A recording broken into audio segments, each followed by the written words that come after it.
Ok, hoy es martes 18 de noviembre. El grupo 1, Ángel Augusto, pues ya me respondió. Ani, Luis, Presente, Liz. Fernando, Presente, Lic. okay. Sandy, Presente. Alba, Presente. Lizzy, Presente. Naomi, Presente. Onyx, Samael. ¿Qué le ha pasado a Onyx? Ayer tampoco estuvo. Naomi, que está en su grupo. Sí, pero no sé, Liz. La verdad no sé. Ok, bien. Ok, vamos a algunos ordenando las ideas de el tema que vamos a tocar. El que vamos a dar énfasis bastante es sobre el mercado hipotecario y el riesgo sistémico financiero. Voy a mostrar aquí una hojita que preparé.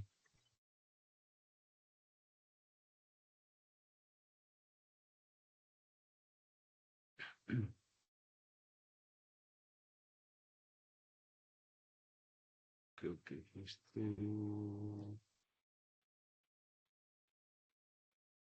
sí, pueden verlo, ¿verdad? Sí, ¿Sí lo miran? Ok. Entonces, vamos a estar tocando los dos temas juntos que mandó las diapositivas la licenciada con un enfoque un poco diferente a lo que pueda estar, a lo que maneja la licenciada Luque. Solo que como yo estoy dando la clase, ¿verdad? Entonces, tengo como mis recursos, mis actividades, mi estilo de cómo da la clase. Entonces, de repente estamos tocando los mismos temas, solo que con un enfoque diferente. Entonces, los temas, el tema principal es el mercado hipotecario y el riesgo sistémico financiero. Para eso tenemos varios recursos de aprendizaje como video, página web. Entonces, aquí tenemos en el primer lugar el recurso que se llama títulos hipotecarios de respaldo 1, títulos hipotecarios de respaldo 2, repaso de títulos hipotecarios de respaldo, entendiendo la crisis financiera del 2008, bono subprime y la crueldad de los bancos. ¿Qué son las agencias de rating o agencias de calificación crediticia? ¿Qué es el riesgo sistémico y el efecto dominó? Entonces, es lo que vamos a estar viendo para esta semana. Y ustedes solo, esto no lo he subido al correo todavía, pero ¿por qué ustedes lo tienen que tener este documento? Porque aquí ustedes solo activan la manito, le dan Enter y automáticamente nos manda al recurso de aprendizaje. Creo que solo lo escuchan el video, ¿verdad?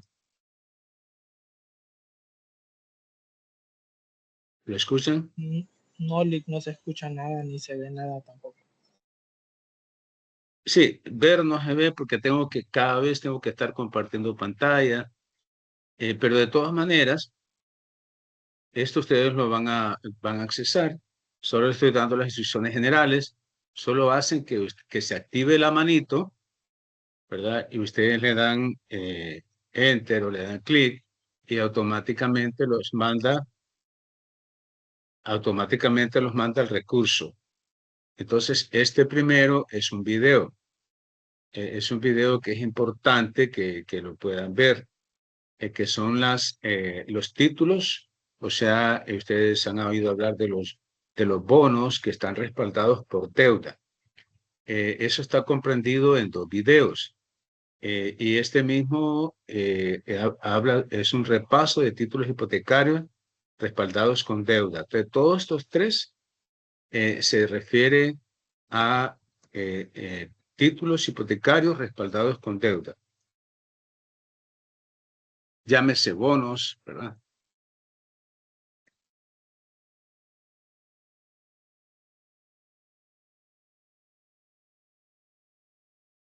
Okay. Esto sí lo ven, ¿verdad? El documento que estoy leyendo. Este sería como... ¿Ven, jóvenes? Sí, Lick. Ok. Este sería como el título de estos tres, que son títulos hipotecarios respaldados con deuda. Voy a poner aquí, ¿no? Y después tenemos este otro recurso que se llama, no, este incluye también esto aquí. Estos 4 videos tienen que verlos para comprender el tema de los títulos hipotecarios respaldados con deuda, o sea, los préstamos.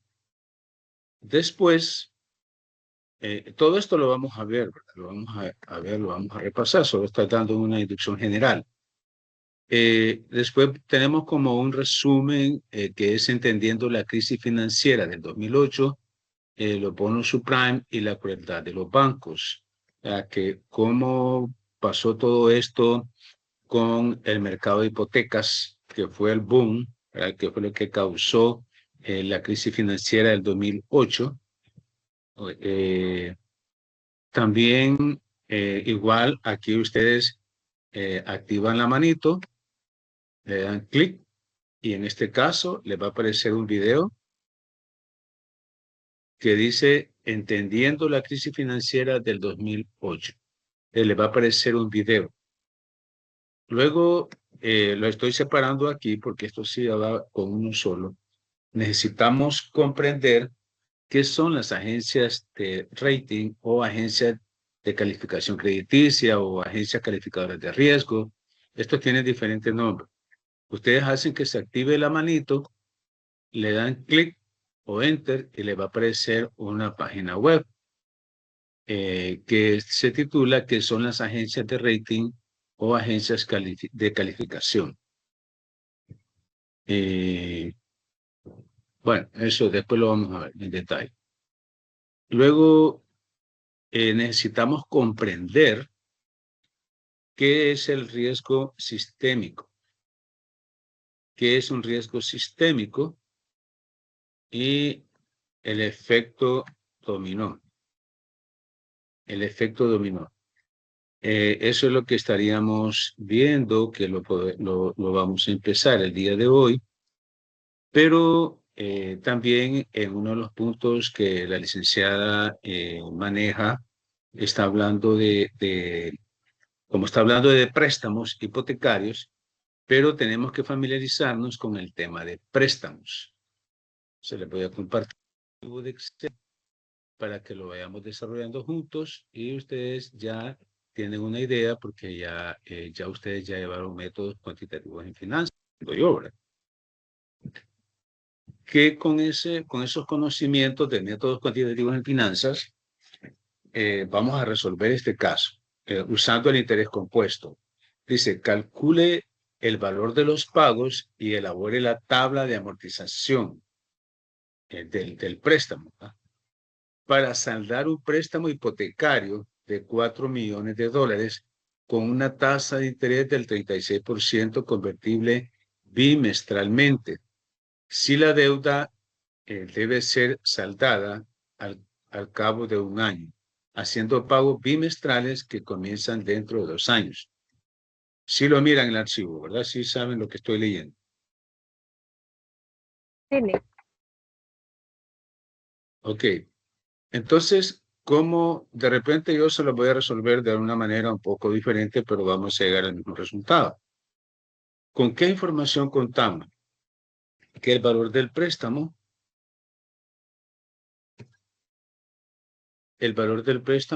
dice que son 4 millones. 4 millones de dólares es el valor del préstamo. La tasa de interés, voy a colocar por acá, la tasa de interés dice que es del 36%, pero que dice que es capitalizable bimestralmente. Bimestralmente, y el año tiene 6 bimestres. Entonces voy a dividir la tasa anual entre 6 bimestres que tiene el año para conocer la tasa bimestral. Para conocer la tasa bimestral. Entonces por aquí le voy a colocar, creo que es 6,0, sí. Entonces aquí tenemos la tasa anual. Y esta es la tasa bimestral.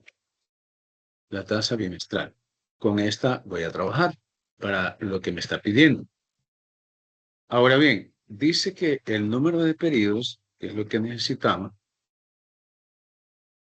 dice para saldar un préstamo hipotecario con una tasa de interés del 36%, convertirlo bimestralmente, si la deuda debe ser saldada al cabo de un año. Al cabo de un año. Entonces sería un año, pero como es bimestral, entonces son 6. ¿Verdad? Son 6 periodos. Entonces aquí rapidito multiplicamos un año por 6 y obviamente nos va a dar 6. Entonces aquí serían 6 bimestres. O sea que este préstamo lo vamos a pagar en forma bimestral, o sea, cada 2 meses en un año. En un año lo vamos a pagar. Ahora, con esa información que me dan, esta es la información necesaria para poder resolver lo que me están pidiendo. Que lo que me piden, hagan preguntas si no entienden, ¿verdad? Yo voy explicando y voy asumiendo que le van entendiendo. Y si ustedes, recuerden que no los estoy viendo, ¿va? Porque yo estoy viendo el archivo con el que estoy trabajando. Entonces no levanten la mano porque no voy a ver, sino que ustedes inmediatamente que tienen una duda, activan el micrófono y hacen la pregunta o el comentario que ustedes quieran. Entonces esta es la información con que yo cuento. Ahora, me está diciendo que calcule el valor de los pagos, o sea, lo que me está pidiendo es que calcule la anualidad. En la anualidad, ¿cómo la calculo? De repente ustedes lo vieron con alguna fórmula matemática, que tuvieron que andar a un papel y usar toda la fórmula, pero la forma como yo lo trabajo es usando Excel.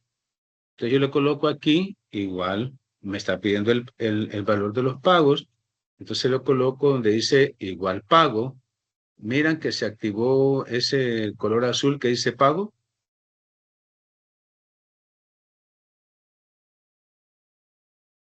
Sí, Ok, entonces usted, como me está pidiendo, calcule el valor de los pagos, o sea, cuánto va a pagar cada 2 meses. O sea, la cuota nivelada, pues, eso es lo que le está pidiendo, cuánto va a pagar cada 2 meses. Entonces, al darle igual pago, se activa esa ventana azul, ese color azul que dice pago. Entonces, le damos doble clic y lo primero que me pide es la tasa. La tasa ya la tengo aquí. Dice que es el 6% bimestral. Le coloco punto y coma. Después me pide el número de periodos. Lo selecciono, que son 6. Le coloco punto y coma. Después me pide el valor actual. Entonces le coloco signo negativo porque es el valor actual. Lo selecciono y después me pide el valor futuro, después me pide el tipo. Entonces, como es una anualidad vencida, porque está diciendo que cada 2 meses, al final de cada 2 meses, entonces ahí en donde dice tipo, cuando ustedes lo hagan, van a encontrar que dice tipo.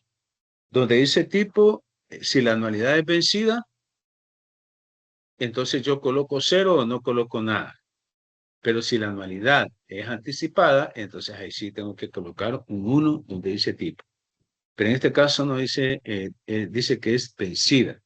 Entonces ahí cierro paréntesis.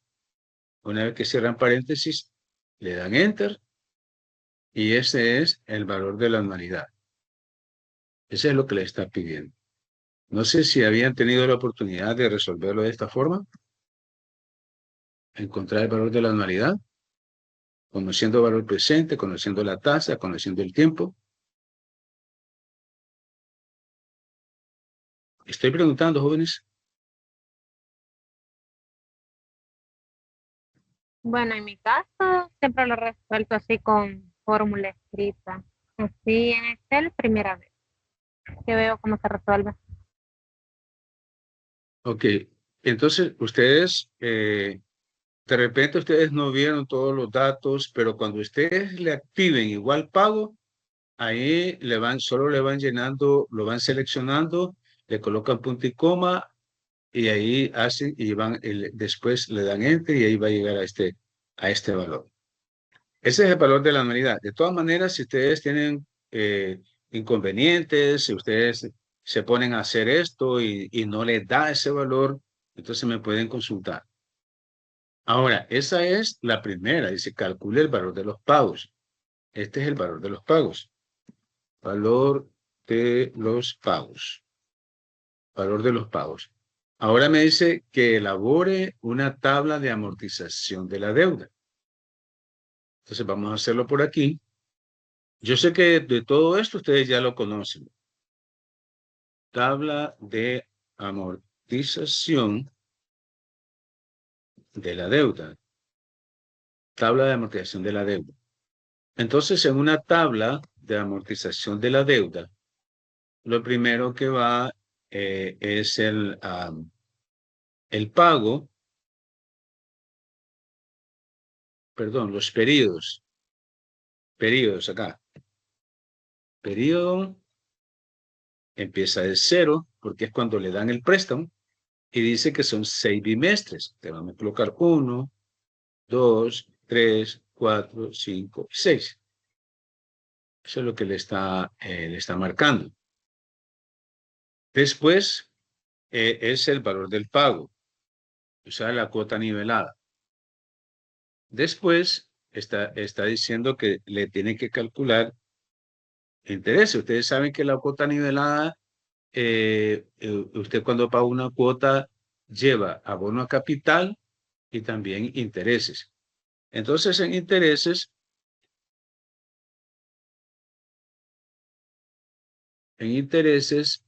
lo que me está diciendo es con la tasa que va a trabajar es esta que está aquí. Es del 6% porque los pagos son bimestrales. Y después, en la siguiente columna, es abono a capital o abono a la deuda. Y por último, tenemos el saldo insoluto del préstamo. Saldo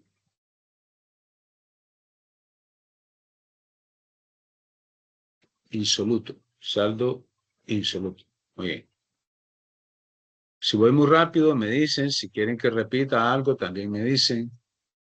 Si me entienden muy bien, también me dicen. Esta es la tabla de amortización de la deuda.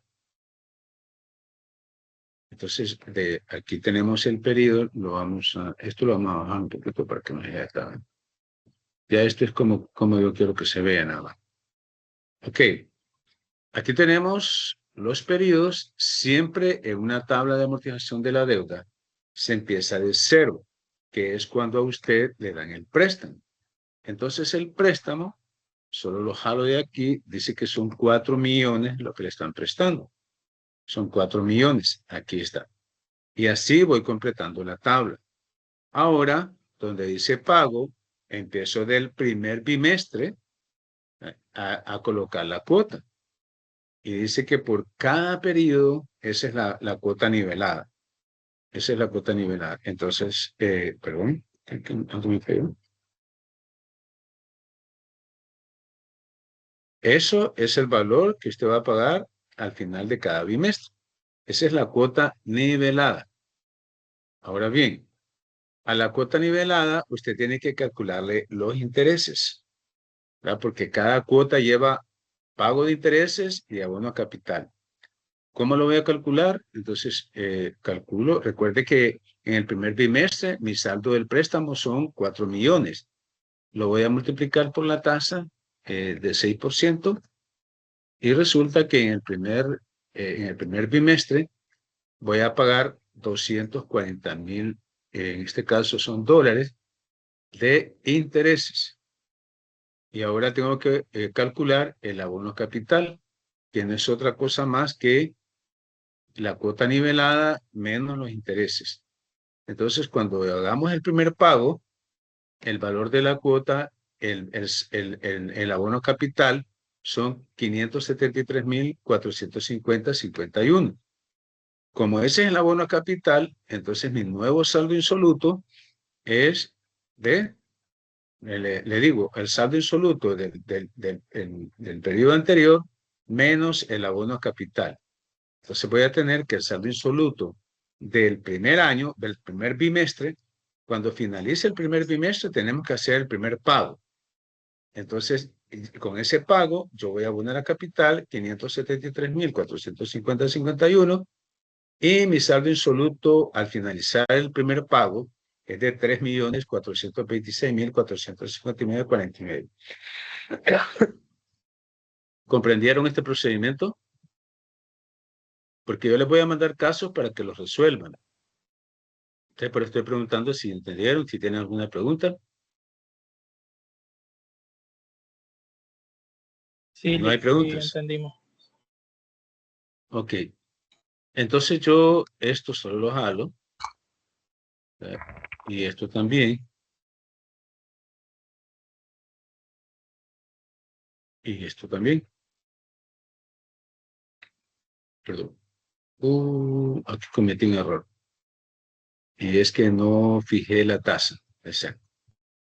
Eso fue. Perdón. Entonces, antes de jalarlo, tengo que fijar la tasa. Aquí donde calculé los intereses. Ustedes se fijan que esta tasa está en la celda M17. Yo me ubico aquí, me ubico donde dice M17 ahí arriba y le coloco dólar letra y después dólar número. Dólar letra y después dólar número. Algunas computadoras tienen, solo le da F4 y automáticamente le pone el dólar. Es la celda donde va la tasa.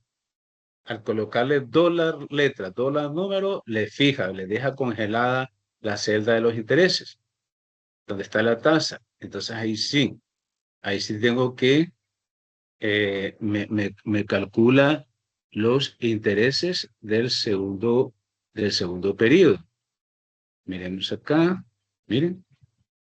Entonces, esto está correcto, ¿verdad? Porque aquí me está diciendo que el saldo del préstamo, cuando finalice el bimestre número 6, o sea, cuando finalice el año, el saldo del préstamo tiene que ser 0. Entonces, aquí podemos ver que los intereses del primer periodo se calcularon la tasa sobre el saldo del periodo anterior. Lo mismo aquí. En el segundo periodo, la tasa sobre el saldo insoluto del periodo anterior es en el segundo periodo. En el tercer periodo, la tasa aplicada al saldo del segundo periodo, saldo insoluto del segundo periodo. Ese es en el periodo 3. Después me voy al periodo 4 y aquí les estoy mostrando de dónde se calculan los intereses. La tasa es fija y lo multiplico por el saldo insoluto del periodo anterior. Por eso le estoy mostrando de esta forma para que ustedes se aseguren cómo lo van a hacer. Igual aquí, ¿verdad? En el periodo 5, el saldo insoluto del periodo 4 multiplicado por la tasa, y de la misma forma el último periodo. La tasa multiplicado por el saldo insoluto del periodo 5. Esos son los intereses. El saldo del préstamo, el abono a capital, ya dije que es la cuota, el valor del pago, o sea, la cuota nivelada, menos los intereses. Eso es el abono a capital. Y el saldo insoluto del préstamo de cada periodo, entonces son el saldo insoluto del periodo anterior menos el abono capital del periodo actual. Eso es en el periodo 1. En el periodo 2 tenemos el nuevo saldo insoluto, que es el saldo insoluto del periodo anterior menos el abono capital del periodo actual. Y así sucesivamente. Miren. El saldo insoluto del periodo actual es el saldo insoluto del periodo anterior menos el abono capital del periodo actual. De esa forma, tenemos que tener que en el último periodo tiene que ser 0, ¿verdad? El abono capital tiene que ser exactamente el saldo insoluto del periodo anterior y de esa forma me va a dar 0. Si queremos saber cuánto habremos pagado de intereses en toda la vida del préstamo, si queremos saber cuánto hemos pagado de intereses, solo le damos un suma aquí, que me sume, y ya me está diciendo que el total de intereses que yo voy a pagar de ese préstamo, el total de intereses son 880,703.48. Ese es el negocio del banco, ¿verdad? Presta dinero y el que quita prestado tiene que pagar intereses. Y aquí, el abono capital me tiene que dar exactamente los 4 millones. El abono capital al final de cada periodo, sumo todos los abonos capitales y me tiene que dar los 4 millones. De esa forma, perdón, es la tabla de amortización de préstamo. Esto solamente que se les está haciendo familiar, ¿verdad? Pero que esto lo vieron en Método en Finanzas. Entonces, hablando de préstamos hipotecarios, lo que estamos hablando es, entonces, usted saca un préstamo para comprar una casa, y aquí está la forma como usted amortiza su préstamo. Entonces, no sé si tiene alguna pregunta, porque yo les voy a colocar varios casos de tarea.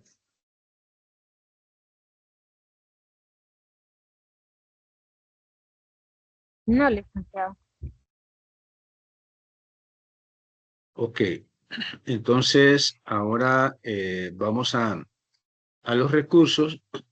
Los videos dicen que no los pueden ver, pero ustedes los activan ahí. Vamos a los recursos.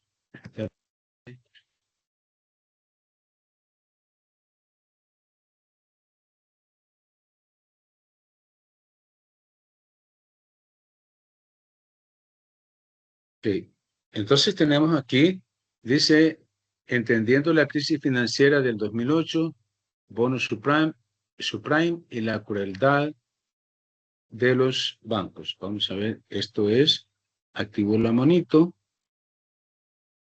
y me lleva a un video que usted dice que no pueden ver los videos. Ok. Vamos a ver que activo la manito, que son las agencias de rating o agencias de calificación crediticia. Y se me activa una página web que entiendo no la pueden ver, ¿verdad? Porque cada vez que si uno comparte algo, tiene que volver a entrar, es muy complejo esto. Pero bueno, eso es lo que contamos. Vamos a ver, aquí está. ¿Qué son agencias calificadoras de riesgo?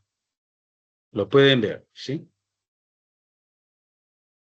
O sea, Sí. en ese momento se lo activan la manito, le dan clic y los va a llevar acá.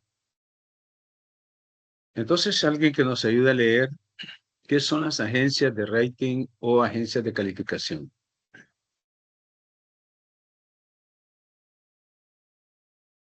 Bueno, si ustedes no quieren, yo los nombro entonces, ¿no?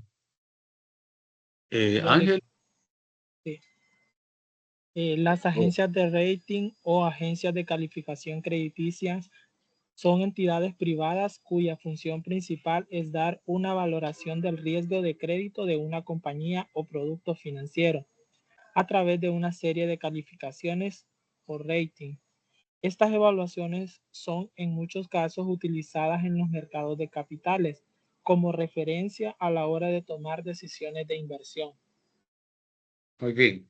Esto ustedes vieron los mercados, ¿verdad? Los mercados financieros, todos los diferentes tipos de mercado. Me imagino que lo vieron en el primer tema. Uno de los primeros temas es ese, los diferentes tipos de mercado. Entonces, ¿qué es lo que pasa en un mercado? En los mercados financieros, que las empresas venden y otras compran, ¿verdad? Recuerden que el feeling en los mercados financieros, que los intermediarios financieros ven quién tiene liquidez y buscan a quién le falta liquidez. Entonces le quitan al que tiene sobre liquidez y se lo dan al que le falta.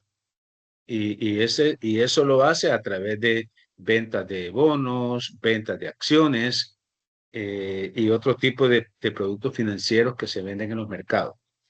Aquí, para entender el concepto, es que cuando usted compra bonos, lo que está haciendo es comprando deuda, ¿correcto? Cuando una empresa compra bonos, entonces la empresa que los vende, lo que está haciendo es financiándose con deuda.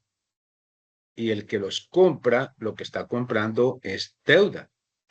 Entonces, cuando usted está comprando deudas, usted necesita saber una calificación crediticia de esa empresa a que usted le está comprando deuda. Y ese es el sentido de las agencias de calificación crediticia. Ese es el trabajo de ellos. Ese es el trabajo de ellos, que emiten una calificación. Ya vamos a leer qué es eso, en qué consiste, los diferentes tipos de calificación. Pero ese es el concepto. De entrada, ese es el concepto. Lo mismo que si una empresa vende acciones, ¿qué pasa? Lo que está haciendo es quitándole el dinero al que tiene para financiarse con capital propio, vendiendo acciones. Entonces, el que compra acciones necesita conocer cuál es la calificación que tiene esa empresa donde usted quiere comprar acciones. ¿Cuál es la calificación crediticia? O sea, hace algunos años, en un gobierno del pasado que hemos tenido, hicieron una venta de bonos que se le llamaba los bonos soberanos. Y eso no es otra cosa más que vender deuda. O sea, estaba endeudando al país. Entonces, las empresas o los gobiernos que compraron esos bonos, lo que estaban haciendo es comprándole un bono, pero quien iba a pagar eran los gobiernos que vinieran después, ¿verdad? Porque como son bonos a pagar en 10 años, a pagar en 15 años.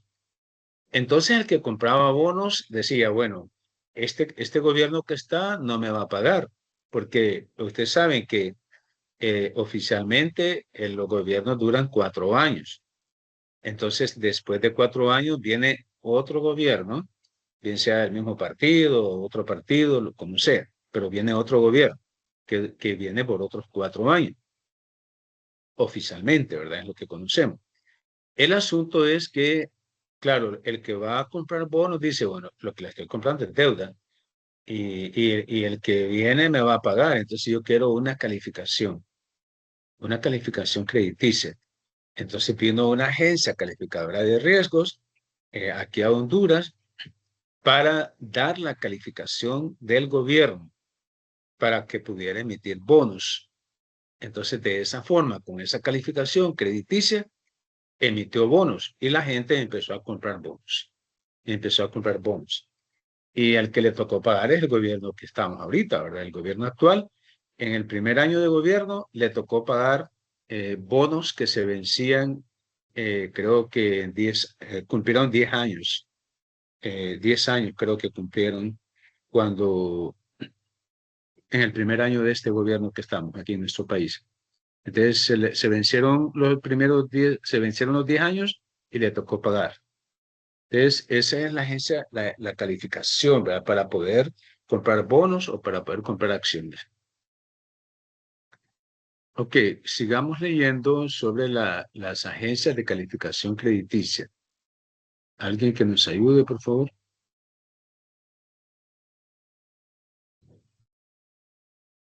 ¿Nadie nos va a ayudar? Las agencias de calificación crediticia son organizaciones especializadas en evaluación del riesgo de crédito, tanto del sector público de como compañías privadas que optan por financiarse a través de los mercados de capitales, a través de sus calificaciones rating, dan una medida de su solvencia y de la probabilidad de que se produzca un impacto de sus obligaciones financieras. Impago, un impago. Impago. Impago de sus obligaciones financieras. Los ratings sirven como referencia a los inversores en sus decisiones, ya que les permite conocer de forma rápida el riesgo asociado a las mismas y, por tanto, la remuneración que puede exigir. Ok, eso es lo que le estaba diciendo, ¿verdad? Perdón, lo que estaba diciendo, que cuando usted compra bonos, está corriendo riesgos. Cuando usted compra acciones, está corriendo riesgos. Toda acción tiene riesgos. Toda acción, aunque usted no esté en el mercado de capitales, usted corre riesgos. O sea, nosotros como personas corremos riesgos. Ustedes ahorita, algunos de ustedes están en la universidad. O sea, cuando salen de la universidad y van para su casa, van corriendo riesgos, ¿verdad? ¿Qué tipo de riesgos van corriendo? ¿Qué tipo de riesgos van enfrentando? Los riesgos pueden suceder o no pueden suceder, ¿verdad? Pero son riesgos. Entonces, cuando usted sale de la universidad y va para su casa, ¿qué riesgos está corriendo?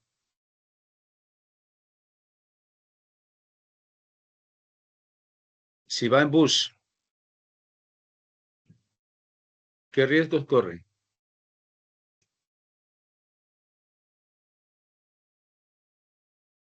Me están escuchando, ustedes me dan la impresión que están como en otra cosa.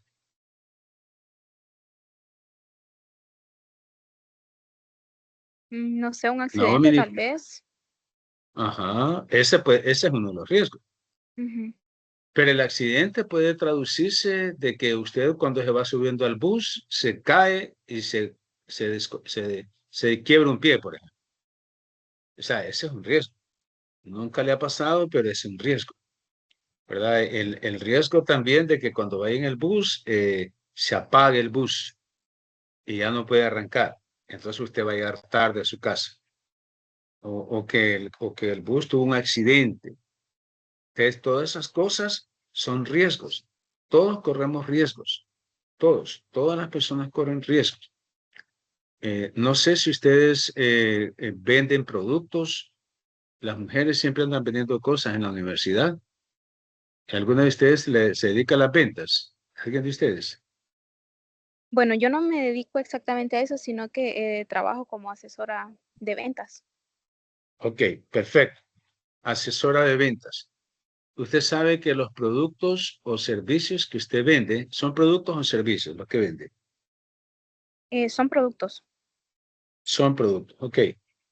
Entonces, las ventas en un gran porcentaje pueden ser al contado, pero en otro porcentaje es al crédito, ¿correcto? Sí. Ok. Cuando usted vende al crédito, ¿qué riesgos corre? Tardanza tal vez en los pagos. Tardanza en los pagos, que no pague en la fecha en que se le dijo que pagara, pero ese es en lo mejor de los casos. En el peor de los casos, ¿cuál puede ser? Que no pague. Claro, que no pague.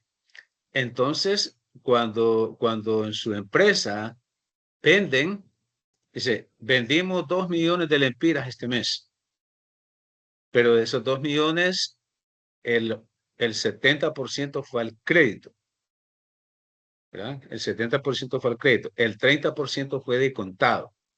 Entonces, lo que es de contado va directamente al banco, es liquidez.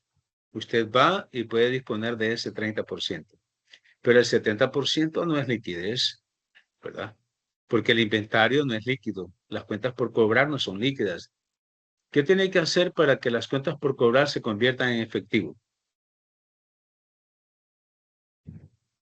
Esas ventas al crédito se convirtieron en cuentas por cobrar. Para que usted las convierta en efectivo, para que ese dinero lo vea en el banco, ¿qué tiene que hacer? Esta es la pregunta para todos.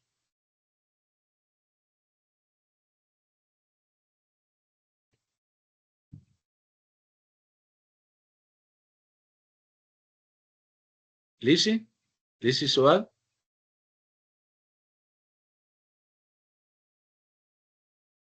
Jóvenes, por lo menos digan, no sé, no me acuerdo, algo, pero no se queden sin hablar porque parece que no están y me dan las ganas de más bien de ponerle la X en vez de la asistencia.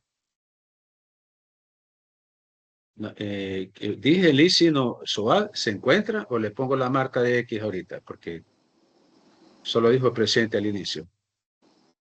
¿Sí? ¿Le pongo la marca de X? Muy bien.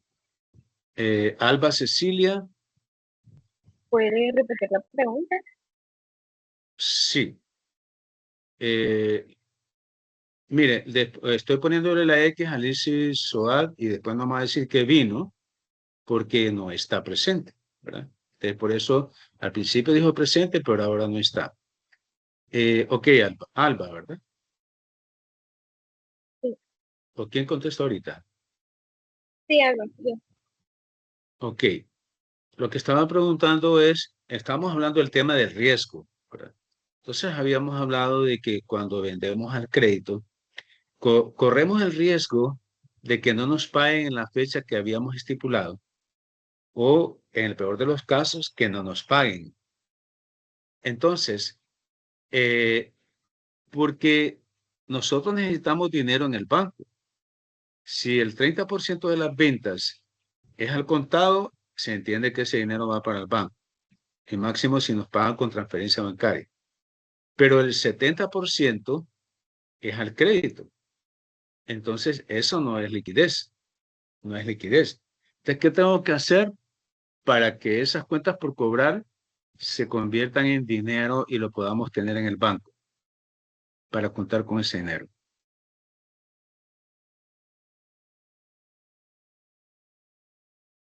¿Qué tenemos que hacer? Si a usted le deben, ¿qué tiene que hacer para ver el dinero? Cobrarlo. Cobrarlo. Pues sí. Entonces no sé por qué se tardaron tanto en responder. O sea, si a usted le deben y usted necesita la plata, ¿verdad? Usted tiene que cobrar, ¿verdad? Usted tiene que hacer gestiones de cobro. Pero también hay más riesgos, ¿verdad? Riesgo que definitivamente le digan que no le va a pagar y generalmente uno pierde los amigos o pierde las amigas. ¿Estamos de acuerdo? Cuando Sí. el que vende al crédito, exacto. El que vende al crédito generalmente corre el riesgo de perder el dinero y de perder los amigos. Ok, eso solo para que entendamos un poco acerca de los riesgos que sí corremos. Y para eso son las agencias calificadoras de riesgo, que respaldan que usted corra menos riesgos, porque donde usted invierte le dan una calificación. Entonces, creo que nos habíamos leído este párrafo. Las agencias de calificación crediticia son organizaciones especializadas. Sí, ya lo leímos, Sí, ¿verdad? sí, sí. Ok, entonces avancemos. Entonces aquí dice, a pesar de que la decisión de contar o no con un rating o con un indicador o con una calificación es habitualmente de la compañía calificada o emisora del producto, lo cierto es que para poder obtener financiación, por ejemplo, emitiendo en mercado o bien descontando activos en bancos centrales, es condición necesaria contar con al menos una o dos calificaciones concedidas por las principales agencias.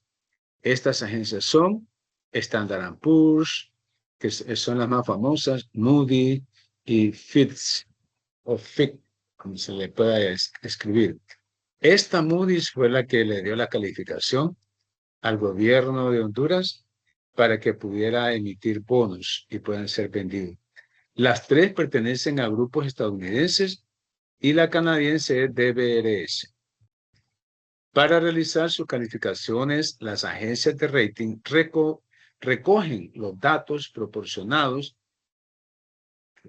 por los países o las organizaciones que solicitan su servicio y analizan cada una de las de acuerdo a su propia metodología de asignación de rating. Sus fundamentales y comportamientos en caso de que se dieran determinados escenarios de estrés. Ok, en este caso, el gobierno era responsable de la información que estaba dando, porque las agencias calificadoras tienen como un estándar de información que solicitan, y la veracidad de esa información depende de la persona, ¿verdad? O del gobierno. Entonces, por ejemplo, en el caso que les estoy planteando, no se sabe si el gobierno que estaba en ese momento, qué tipo de información le dio a la agencia calificadora, y creo que la agencia calificadora le dio una calificación de AAA al gobierno en ese momento. Si quieren más información acerca de lo que es un rating, le dan, aquí está la mano activada, le dan clic o enter o touch si es en el celular que están, y ahí ven más información acerca de lo que es un rating. Explicando los ratings. Los ratings, vamos a ver quién lo lee. Los varones no han leído, ¿verdad? ¿O sí? Bueno, ya nos vamos a ir, no se desesperen. Ajá. Los ratings son notas que funcionan con códigos alfabéticos, de acuerdo con una escala delimitada y estable en el tiempo. Aunque no son totalmente homogéneas entre las distintas agencias, se asemejan lo suficiente como para poder determinar de forma inmediata la calidad crediticia de un emisor o producto. De esta forma, el rating AAA representa la mejor calidad crediticia con un riesgo de impago inmaterial. Ok, eso, fíjense bien, ya estamos entrando en detalle qué significa AAA, ¿verdad? Representa la mejor calidad crediticia con un riesgo de impago inmaterial. O sea, como que es como casi que a la perfección, pero no es cierto, ¿verdad? Siempre hay un riesgo de impago. O sea, eso es lo que ustedes están viendo en la clase de riesgos. Cómo administrar los riesgos, cómo disminuir los riesgos, pero los riesgos no van a desaparecer. Los riesgos no desaparecen. Solo es que usted los disminuye los riesgos. Entonces, la calificación AAA, que es la que usa Moody's, representa la mejor calidad crediticia, o como decir que ustedes se gradúan con magna cum laude. O sea, es lo máximo, es excelencia académica a todo nivel. Pero eso no significa que porque sea magna cum laude es que no cometió errores o que no comete errores. Entonces, sí cometemos errores. Entonces, lo mismo pasa con las empresas. Siempre tienen un nivel de incertidumbre en la estructura de funcionamiento y en el diseño de los estados financieros. Además, existe una barrera que divide a los ratings en dos grandes grupos: grado de inversión y grado especulativo. Aquellos riesgos calificados por debajo de la barrera BBB o BA3 en el caso de Moody's, está hablando de Moody's, se considera que tienen grado especulativo y eleva la probabilidad de impago. Perdón. Entre más baja es la calificación, el riesgo de impago es más alto. Nos vamos a quedar hasta aquí, jóvenes. Repasen esos materiales porque después van a tener actividades de aprendizaje sobre esos materiales, ¿verdad? Yo les voy a ir diciendo cuál es el trabajo que tienen que ir haciendo. Por ahora, pues, espero que haya sido de provecho este tema. Y como les digo, pues vamos a ir haciendo esa forma de aprender, ¿verdad? Ya que la licenciada ya tenía algún indicio de cuáles eran sus objetivos. Entonces lo que quiero es facilitar el logro de sus objetivos. Aunque sea un poco diferente a como la forma como damos la clase. Así es que los veo mañana, siempre